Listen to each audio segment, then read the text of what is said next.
Good morning guys. Ayan, every morning pala ay ito yung ginagawa ko dito sa Taiwan. Ayan guys, na papakita ko sa inyo kung paano mag hula hoop. Sa mga baguhan guys ay talagang mahirap talaga matuto kasi nga ay talagang mahirap talaga mag-aral niyang hula hoop kasi nga ay dapat kailangan mo talagang paglaanan ng oras guys.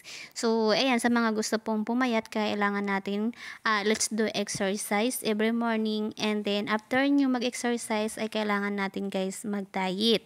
Kasi paano tayo tataba kung kahit nag-exercise tayo ay hindi naman tayo nagda-diet, nagli-list sa pagkain, ganun pa rin. Kapag nag-exercise tayo, dapat nating tandaan guys na kailangan nating mag-diet kasi kung nag-exercise ka at kain ka pa rin ng kain, lalo kang tataba, hindi ka papayat kasi magdadagdag yung taba sa katawan mo kasi nga ay pag nag-exercise ka, yung mga buto-buto natin ay nabibinat yan. Kaya kailangan natin talaga sabayan ng diet sa mga gustong pumayat guys. Yun ang tips ko sa inyo kasi naranasan ko na talaga yan na pag nag-diet ka talaga ay talagang kailangan talaga meron kang tawag nito yung kailangan talaga lumayo ka sa kusina, mag-exercise ka. Yun ang number one.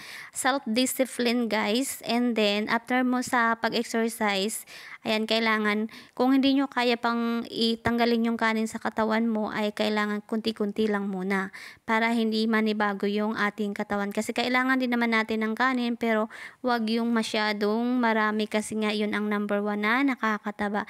And of course, kapag nag-exercise tayo, kailangan natin mag-prepare ng mga pagkain may protein.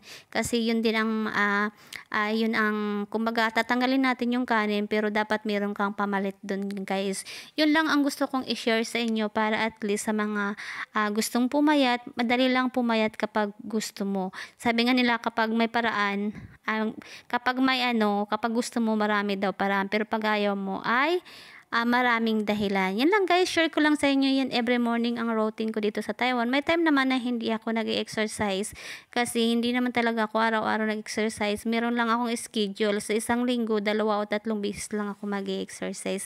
Kasi nga ay busy ako sa work ko and then dami kong ginagawa. And then guys, sobrang talagang pag may time lang talaga ako, yun lang ang aking kumbaga habit ko na rin yan dito sa Taiwan para I make myself busy as a caregiver dito sa Taiwan, OFW dito sa Taiwan guys. Sobrang hirap malayo sa pamilya, homesick na ako, kaya kailangan kong gumawa ng I make myself busy para hindi ko sila maisip. Yun lang guys, good morning.